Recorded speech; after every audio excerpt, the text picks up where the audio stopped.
Creepy Carrots by Aaron Reynolds. Jasper Rabbit had a passion for carrots, and the carrots that grew in Krakenhopper Field were the best. Fat, crisp, and free for the taking. He pulled some for a morning snack on the way to school. He yanked out a few on his way to Little League practice. He ripped them from the ground on his way home at night. Jasper couldn't get enough carrots. Until they started following him. He first noticed something strange after the big game against the East Valley Hares.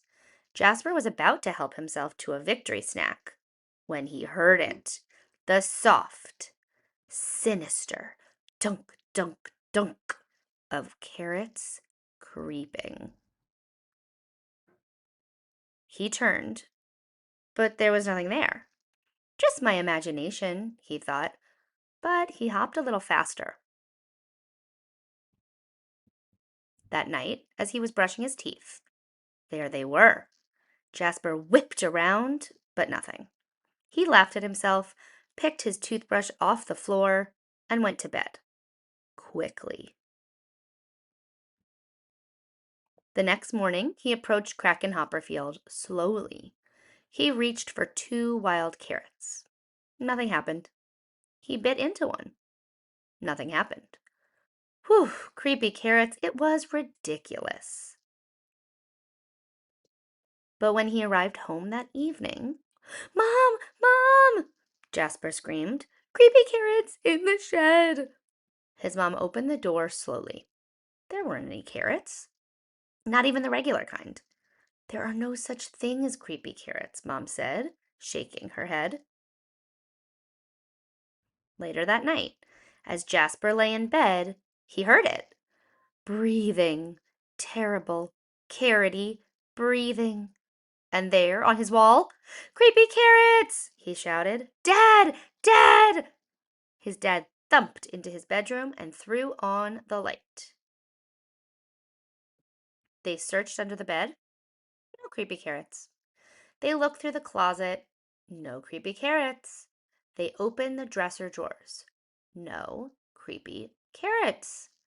"Just a bad dream, son," his dad said, shaking his head. "Now go to sleep."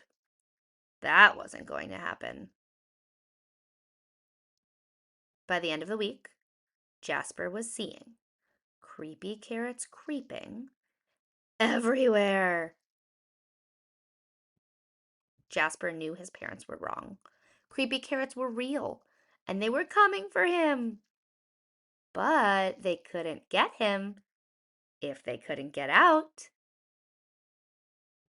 Jasper hatched a plan. First thing on Saturday, he grabbed supplies and headed to Krakenhopper Field.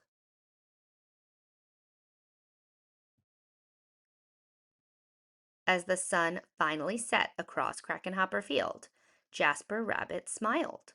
On his way home, there was no dunk, dunk, dunk. There were no carrot-shaped shadows. His plan had worked. No creepy carrots would ever get out of that carrot patch again. And as the sun finally set, the carrots of Krakenhopper Field cheered. Their creepy plan had worked. They were sure of it. Jasper Rabbit would never get into that carrot patch ever again.